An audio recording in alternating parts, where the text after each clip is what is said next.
Good evening. Uh, I know nothing could be as evil as tolerating a speaker who comes to you at the fag end of the day and attempts to flaunt his profound know-how, the so-called profound know-how.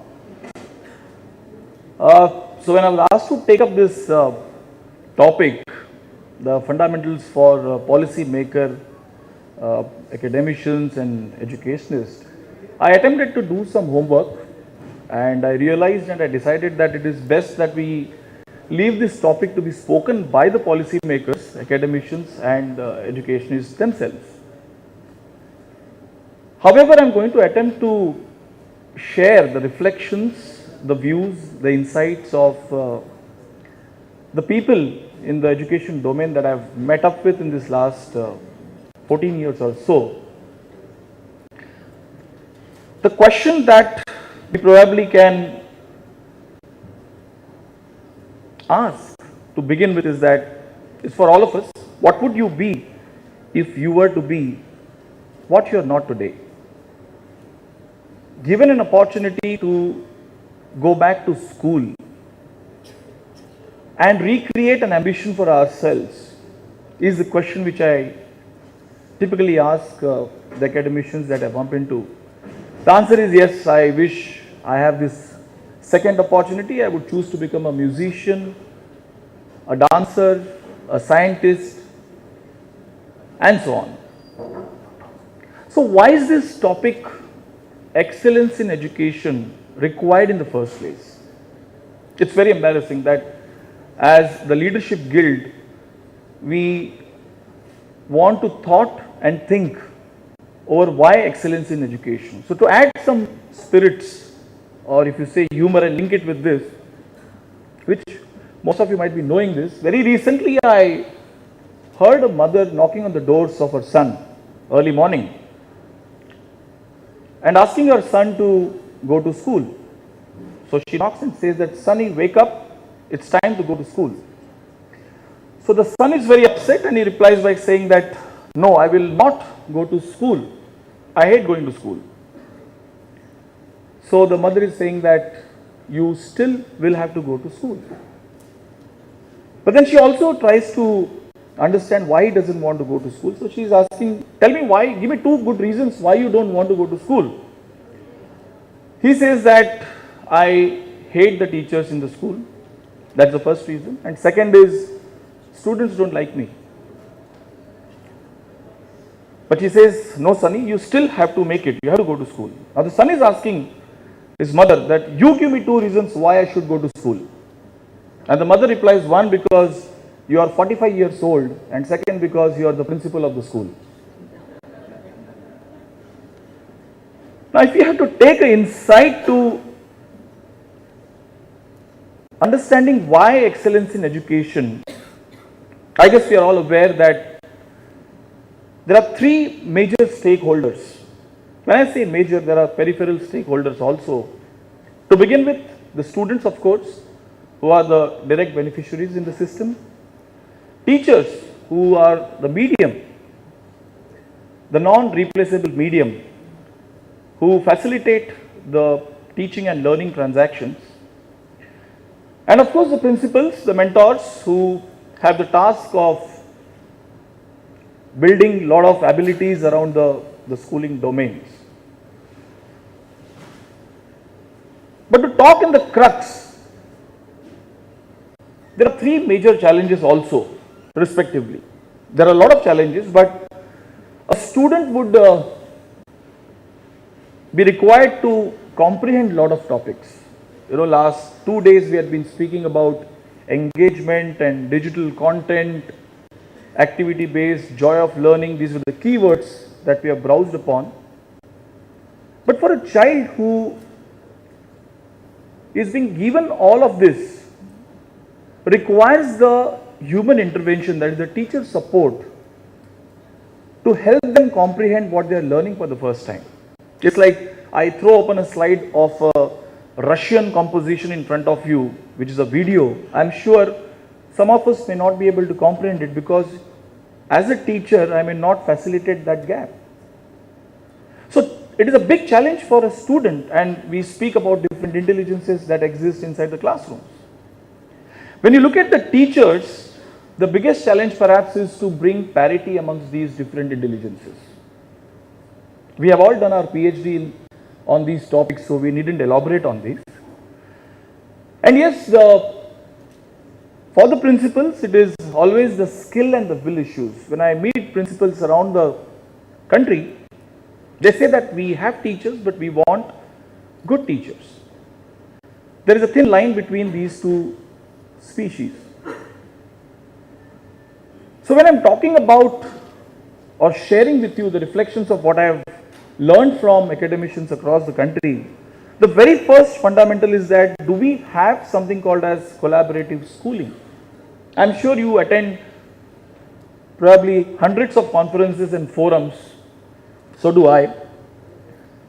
How many times as schools we have come together after such forums and collaborated saying that let's create an actionable around what was discussed over the 2 days, 3 days forum that we have attended? Can there be some cases that can be brought to light that talks about schools collaborating together which are very region specific?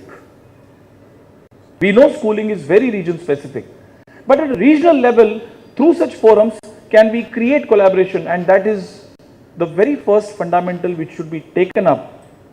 Maybe by tomorrow we integrate, we collaborate together and create an actionable plan to decide how schooling can be taken up to create that excellence in the education system. Pooling of teaching talents. Why not create exchange programs when I know that there are some good teachers in Chennai who can come down all the way to Mumbai or Jammu and take part in teaching process? Are we taking these initiatives is a big question that is not to be answered, but that is to be acted upon. And the rest of it, while we speak about schools with different intelligences, with different mindsets, with different IQs, I guess it is very important that academicians are screaming at the top of their voice that give us some tools so that we can audit and understand the mindsets of our classrooms.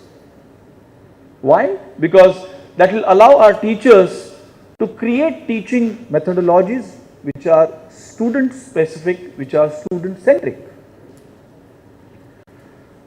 It is very important to figure out the learning objectives. Usually we coincide our teaching processes with the syllabus, which is no doubt important, but then that's about it. As I shared that it took me 36 years to understand that the Pythagoras theorem that you and me have learned is used in building of bridges. Trust you me, I hated this scientist to make my life miserable with that a square plus b square is equal to c square. But then there was no learning objective which should have come from the school, which should have come from the teacher. The learning outcomes measured. In our days, if you get good percentage, you take up science. If you get average percentage, you better join commerce. And while you know you are at the lowest rung of your percentage, take up arts.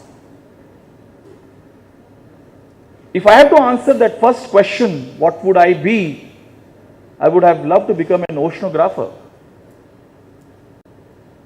But then, there were no learning outcomes which were measurable that could have driven my talents, driven my energies in the direction that I wanted to be. And I'm sure most of us in this forum have reeled under that circumstances. Training teachers. We all speak about metal, plastic, cosmetics inside the classroom, inside the school campuses. But can we for once acknowledge at the bottom of our heart that it is only the teachers who can make a difference to the teaching and learning process? It is undebatable, it is undisputed. It is very important that there has to be a calendar of training, series of training, skill training, will training, academic training, pedagogy training, that should be a part of a curriculum even when teachers are churned out of B.Ed colleges. Because in India, it is expected that teachers should only teach, but teachers should not learn. So training becomes the backbone for the teachers, because everybody had spoken about we creating generations, we creating scientists and doctors, and all of it can happen only if that teaching happens with a teacher inside the classroom. Out of the box thinking attitude. I guess we have moved a little away from the talk and chalk methodology these days. Life is centered around Google. It's about YouTube and it's about digital content.